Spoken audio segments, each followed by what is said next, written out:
Bonjour, on va continuer aujourd'hui notre petite exploration du jeûne, les effets fabuleux du jeûne. La première vidéo, c'était une espèce d'exploration générale de la thématique du jeûne, avec déjà des petites remarques bien ciblées. Aujourd'hui, on va voir pourquoi jeûner.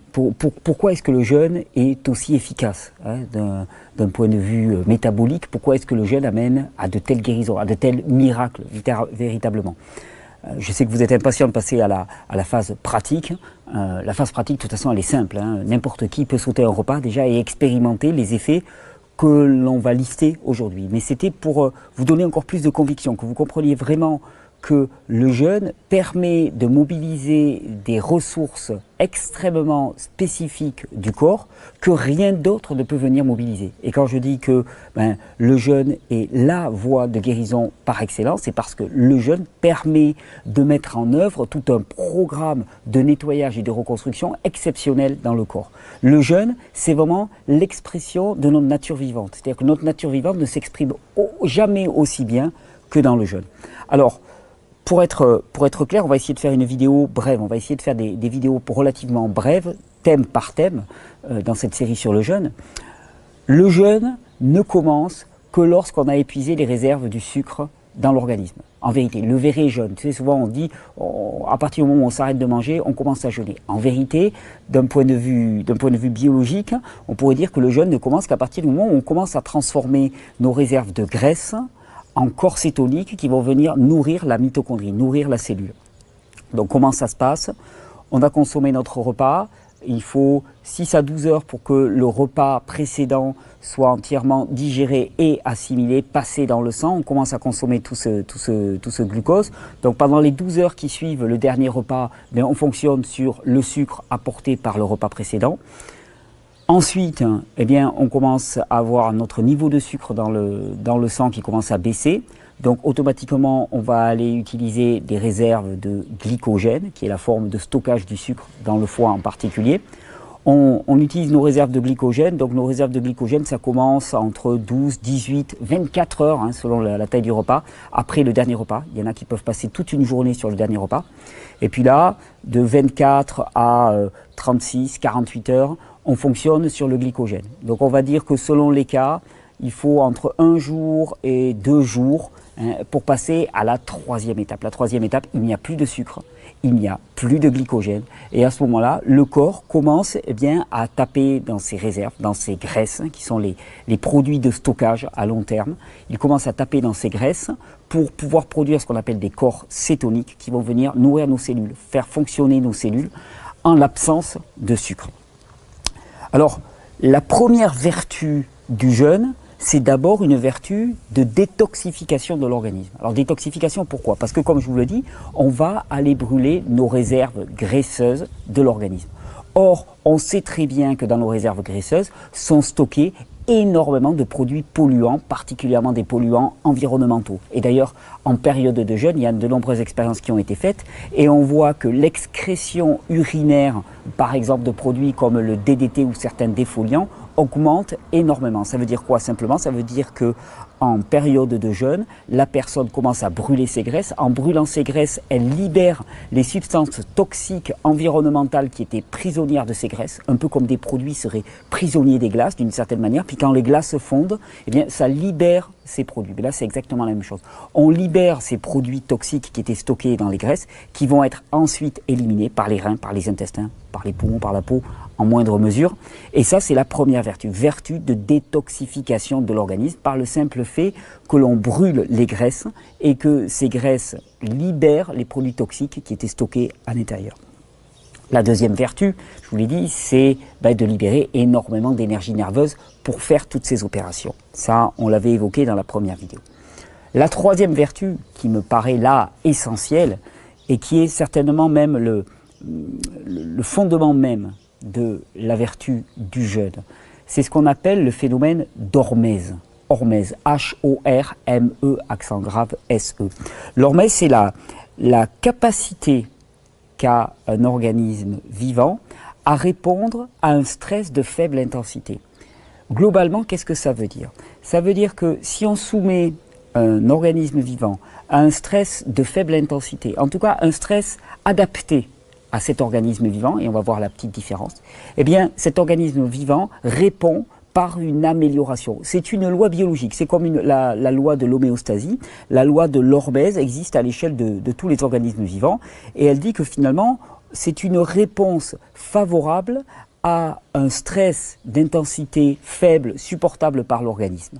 Quelque part, ça veut dire aussi que, on l'a traduit par la dose fait le poison. C'est-à-dire qu'à très faible dose, un produit va plutôt améliorer la réponse de l'organisme et à haute dose va s'avérer être un poison. On l'a vu par exemple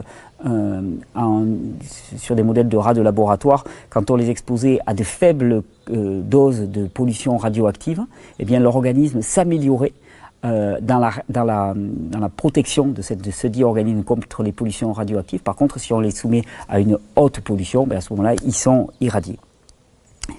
Alors, un agent polluant ou toxique peut avoir un effet opposé sur l'organisme en fonction de sa dose. Bien, le jeûne, c'est exactement ça. Le jeûne nous dit, par la loi de l'hormèse, que tout challenge, tout stress de faible intensité sur l'organisme, or la privation de nourriture et la privation de nourriture et d'eau, si on rentre là-dedans, est un stress de faible intensité sur l'organisme, va améliorer le fonctionnement de tout l'organisme, et en particulier le fonctionnement de la mitochondrie.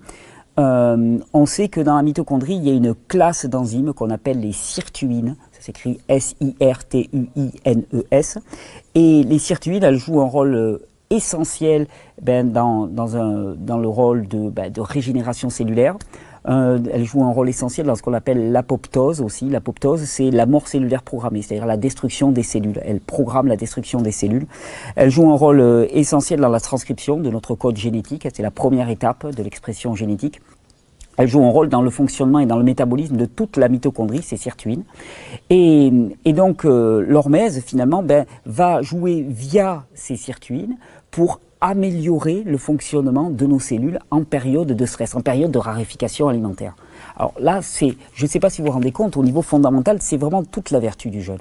C'est-à-dire qu'un corps qui est mis au challenge améliore son fonctionnement, si tant est que ce challenge soit à sa portée, c'est-à-dire que le stress soit de faible intensité. Et c'est là où on va voir, en fonction de l'état nerveux de la personne, il faudra que ce stress soit d'intensité adaptée. Et c'est pour ça qu'on va parler plus tard de jeûne court, de jeûne long, et on se rend compte que plus un organisme est faible, plus il faudrait, en tout cas pour que ça reste dans la limite du confortable et du supportable, que l'on soit sur des jeûnes courts. En même temps, ce n'est pas toujours possible, des fois il faut des détoxifications longues. On rentrera dans la 3e ou la 4e vidéo, on rentrera dans toutes ces finesses pour comprendre comment y aller. Mais la loi de l'hormèse nous dit que tout organisme qui est mis au challenge s'améliore. Quelque part, le confort de nos modes de vie vont dans le sens de la dégénérescence de nos organismes. L'homme, l'humain, est fait pour être mis au challenge. Et le confort moderne qui fait qu'on mange tous les jours, plusieurs repas par jour, toujours de façon plantureuse, sans avoir de période de famine, sans avoir de période de manque, sans avoir de période de difficulté, qu'on n'est jamais exposé au froid, au chaud, au vent, à la pluie, à la morsure du soleil, qu'on est toujours dans des environnements aseptisés, mais tout cela va dans le sens de l'épuisement et de la dégénérescence de l'individu. Par contre, des stress de faible intensité adaptés à chaque organisme vont aller dans le sens de l'amélioration de la performance de celui-ci.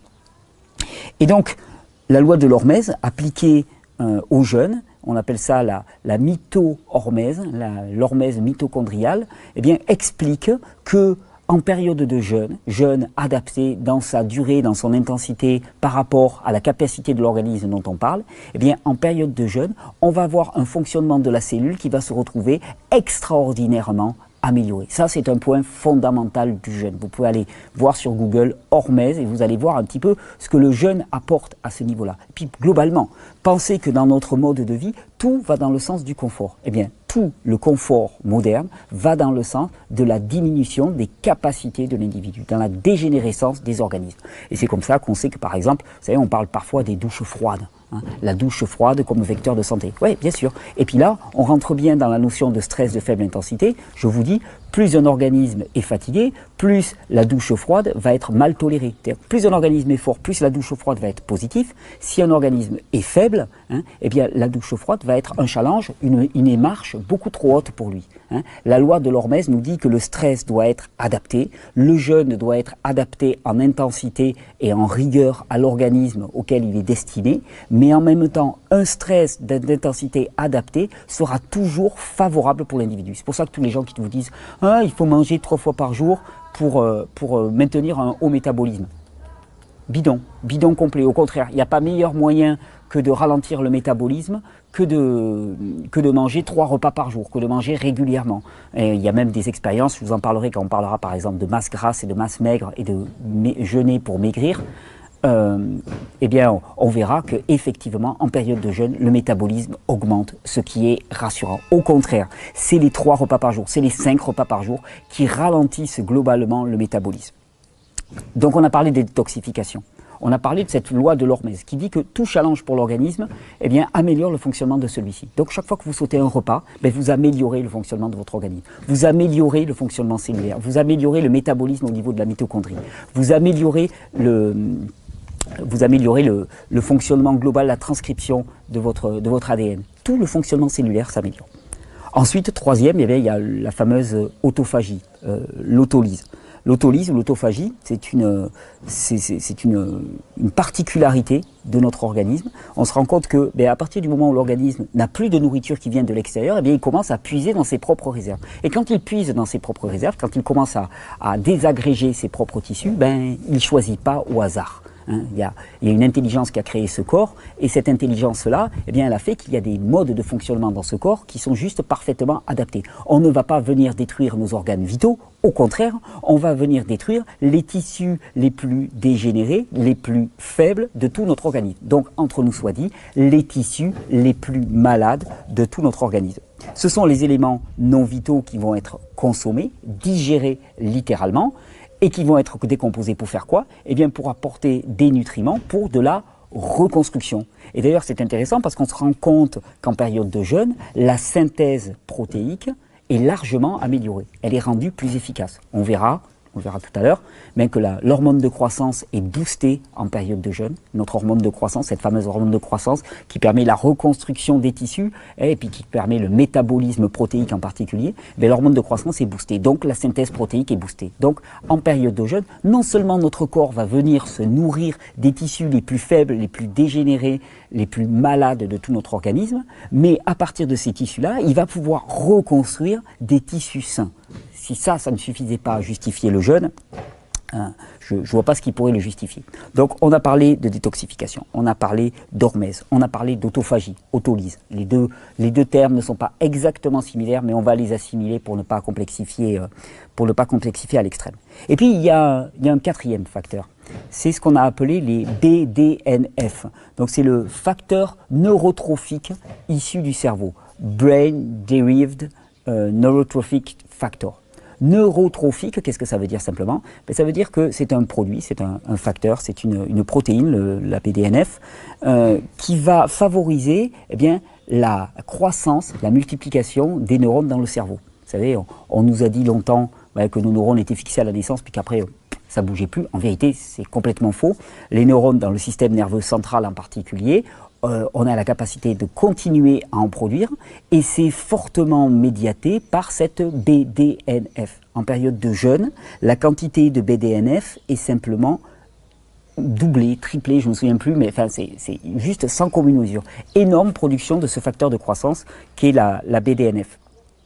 On le trouve dans le cerveau, dans le système nerveux central, dans le système nerveux périphérique. Et alors quand je parle du système nerveux, on le retrouve dans tout le système nerveux. Et par exemple, on a vu que, en période de jeûne, le fonctionnement du système cardiovasculaire et neurovasculaire, donc tout le système qui est lié au cœur, au vaisseau sanguin et puis à l'approvisionnement en sang dans le cerveau, tout le fonctionnement du système cardio et neurovasculaire est fortement amélioré. On relie ça au boost qu'il y a dans la production de cette BDNF, de ce facteur neurotrophique, qui va améliorer globalement la reproduction, la réplication et le fonctionnement de tout le système neuronal, et en particulier cardiovasculaire et neurovasculaire. Alors, Ce qu'il faut savoir, c'est que il y a eu de très nombreuses études, là aussi vous pouvez chercher sur Google, de très nombreuses études qui lient la plupart des maladies neurodégénératives à un abaissement fort des taux de BDNF dans le cerveau. Alzheimer, dépression par exemple, on sait que des stress intenses, l'action du cortisol en particulier, et de l'insuline d'ailleurs aussi, l'action du cortisol et de l'insuline dans les épisodes de stress intense font diminuer la BDNF dans le cerveau et donc sont corrélés à des états de dépression forts. Maladie d'Alzheimer aussi, épilepsie aussi. On retrouve ces taux extrêmement faibles de BDNF. Donc, qu'est-ce qui booste la BDNF? Eh bien, ce qui booste la BDNF, c'est le jeûne et l'activité physique intense, grosse intensité et faible temps. Donc, l'humain s'améliore quand il jeûne et quand il fait des sports à haute intensité, quand il fait des efforts physiques à haute intensité. On a dit donc détoxification, hormèse, autophagie, BDNF. Vous comprenez qu'avec ça, qu'est-ce qu'on a? On a la détoxification, c'est-à-dire que tous les produits toxiques environnementaux qui sont stockés dans nos parties grasses sont éliminés parce que le gras est éliminé. Ensuite, on a l'hormèse qui dit que globalement, tout l'organisme s'améliore simplement quand on le met au challenge. Ensuite, on a l'autophagie qui dit que simplement quand le corps n'est plus alimenté de l'extérieur, eh bien, il va venir s'alimenter de ses tissus les plus faibles. Et en plus, parallèlement à ça, vous avez une augmentation de la production d'hormones de croissance, comme je vous le disais. Cette hormone de croissance, elle est boostée littéralement. Cette hormone de croissance, elle améliore la synthèse des protéines, donc elle améliore la production de tissus neufs. Après cette autophagie qui a consommé le vieux, eh bien on va avoir une augmentation de la synthèse de tissus neufs.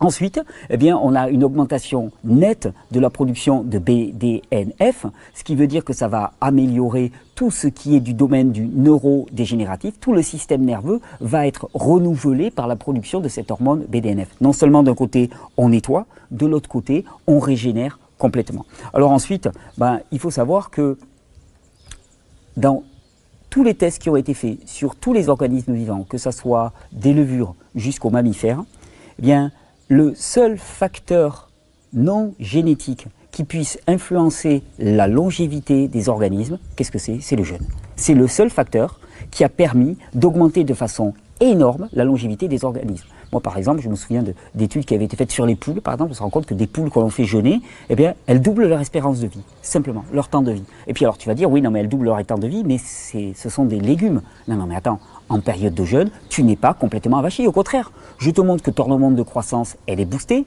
La production d'hormones, globalement, est boostée là aussi. Tu produis plus d'adrénaline en période de jeûne, donc ton système nerveux sympathique en particulier, il est beaucoup plus alerte. Les personnes qui sont épuisées, eh bien, elles vont voir leur système nerveux qui va se régénérer, elles vont avoir beaucoup plus de capacité à faire fonctionner leur système nerveux sympathique.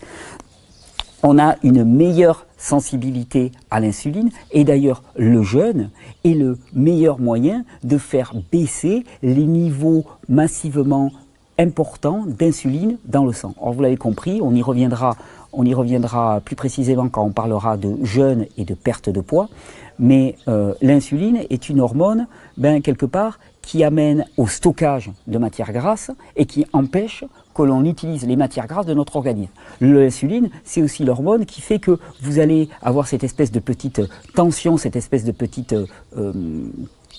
mal-être, malaise qui va se faire dès lors que vous avez un peu moins de sucre dans le sang, qui va faire que vous allez à nouveau vous précipiter sur ce sucre dans le sang, ce petit malaise qui apparaît quand on commence à consommer notre sucre et que l'on commence à rentrer dans le jeûne.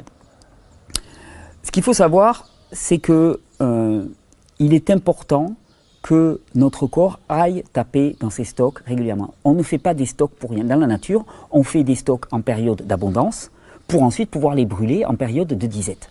Et c'est cette absence d'alternance dans nos modes de vie extrêmement confortables qui est fortement dégénératif pour l'organisme. On parlait de l'hormèse en premier lieu. Le stockage de masse grasse ne peut exister dans l'organisme que parce qu'il répond à une fonction. Or, nous, dans nos existences, maintenant, on stocke, puis on stocke, puis on stocke, puis on stocke, et il n'y a jamais d'hiver, il n'y a jamais de période de disette, il n'y a jamais de période plus difficile. Et nos organismes qui ne sont pas mis au challenge sont des organismes qui dégénèrent. Nos réserves de graisse, elles ont un sens parce qu'on va venir taper dedans. Et donc, dans un cadre naturel, eh bien l'individu devrait passer par des périodes où il va prendre de la masse graisseuse et grossir, et puis des périodes où il maigrit. Est-ce que vous avez déjà vu des marmottes? Les marmottes, au sortir de l'hiver, quand elles sortent de leur tanière, elles sont sèches au possible. Et puis, elles refont de la masse grasse pendant l'été. Ben, ce fonctionnement-là, qui alterne entre différentes périodes, est certainement le plus adapté au fonctionnement optimal de l'organisme. Et nous, dans une société qui promeut le confort matériel comme espérance et comme objectif pour chacun, eh bien, d'une certaine manière, on est obligé de réintroduire de l'inconfort. Si on veut améliorer le fonctionnement biologique de notre corps, on est obligé délibérément de réinstaller de l'inconfort. On est obligé délibérément d'aller se faire des douches froides. On est obligé délibérément d'aller sortir de son canapé, sortir de ses environnements climatisés, chauds, toujours à la même température, et d'aller s'exposer au froid, au chaud, au vent et au jeûne. Et en ce sens, et on le verra dans les prochaines vidéos, eh bien, comme le manque de nourriture met le corps au challenge, bien, le manque d'eau met le corps doublement au challenge. Et c'est pour ça que le jeûne sec est encore une amélioration par rapport à la capacité d'adaptation et d'amélioration de la fonction métabolique qu'apporte le jeûne à l'eau. Mais tout ça, ça va être pour les prochaines étapes. Donc, on résume, que fait le jeûne? Le jeûne, il permet une détoxification de l'organisme par le simple fait de brûler les masses grasses. Donc, il libère les polluants environnementaux en particulier qui sont stockés dans les masses grasses. Le jeûne, il active ce principe du vivant qu'on appelle l'hormèse, qui est qu'un organisme, quand il est soumis à un stress adapté à sa capacité, eh bien, va répondre en s'améliorant. Et là, je vous dis, on le glisse dans un petit coin de sa tête, ça voudra dire que le stress doit être adapté à sa capacité. Donc, le jeûne devra être adapté à la capacité de l'organisme. Et c'est pour ça que, selon les personnes, elles auront intérêt, selon leur état nerveux en particulier, leur état de dégénérescence, à aller vers quelque chose qui soit adapté. Et on va retomber sur cette fameuse loi que je cite souvent en stage. Je dis, plus un organisme est faible, plus il doit y aller par petites touches, plus un organisme est fort, plus il peut y aller fortement. Donc quelque part, plus un organisme est fort, plus il peut retourner fortement vers la santé, plus un organisme est faible, plus il doit y aller doucement. En même temps, il n'y a pas d'autre chemin. Ensuite, on a vu cette autophagie, cette autolyse, qui est juste extraordinaire, qui dit que quand le corps, on arrête de le nourrir depuis l'extérieur, il ne se nourrit pas de ses tissus au hasard. Il va prendre ce qui est le plus dégénéré. Et on verra quand on parlera de cancer et de cancer et de jeûne, eh bien qu'il va se nourrir par exemple des tumeurs. Il va se nourrir des tissus nécrosés de notre organisme. Il ne va pas venir manger nos organes vitaux. Et a fortiori nos protéines. D'ailleurs, il y a peu de risques qu'ils mangent nos protéines, puisque l'hormone de croissance est là pour booster la synthèse protéique. Donc toutes les personnes qui me disent en jeûne, on va manger nos propres muscles, c'est faux. Au contraire, l'hormone de croissance est boostée. Alors si en jeûne tu restes au repos complet, que tu restes alité, effectivement tes jeûnes vont diminuer, tes muscles vont diminuer, exactement comme si tu restes au repos chez toi. Mais si en jeûne, par exemple, tu choisis de faire de la masse musculaire, alors effectivement, c'est peut-être pas la meilleure démarche pour un jeûne de détoxification, mais pour ceux qui veulent faire des jeûnes tout en prenant de la masse, eh bien un jeûne, ça va être le meilleur moyen de prendre de la masse en boostant l'hormone de croissance, tout en diminuant les apports exogènes et donc en brûlant ses graisses. Si tu veux te sécher, comme disent les gens qui font de la musculation, et faire du muscle en même temps, le jeûne, c'est certainement la meilleure approche. On verra que le jeûne alterné répond à ça. Et puis le jeûne, eh bien, c'est le meilleur moyen de régénérer tout notre système nerveux avec ce fameux BDNF, qui va littéralement booster la réplication neuronale, qui va booster le fonctionnement neuronal dans son ensemble, et qui assure le rajeunissement global de tout notre organisme. Voilà autant de raisons d'essayer le jeûne. Dans les épisodes suivants, on va voir comment s'y mettre. Mais dès à présent, si vous posez la question, dès à présent, comment s'y mettre, sautez le repas suivant. Voyez, arrêtez un repas, sautez un repas, sautez même peut-être une matinée, une journée, mangez que le soir. Et vous allez voir ce qui va se passer. C'est par petites touches qu'on apprend à se connaître. C'est par petites touches qu'on améliore le fonctionnement de son corps. Et c'est par petites touches et parce qu'on choisit délibérément de sortir du confort mortifère de nos vies modernes qu'on arrive à améliorer le fonctionnement de notre corps. Je vous souhaite une bonne régénération. Je vous remercie, je relance l'annonce pour les témoignages que vous pourrez nous envoyer par vidéo. Témoignages de jeunes qui me seront très utiles, courts, précis, ciblés, qui vont droit au but. Exactement ce que je ne fais pas dans ces vidéos. Je vous remercie, bonne régénération, on se retrouve pour les prochains épisodes.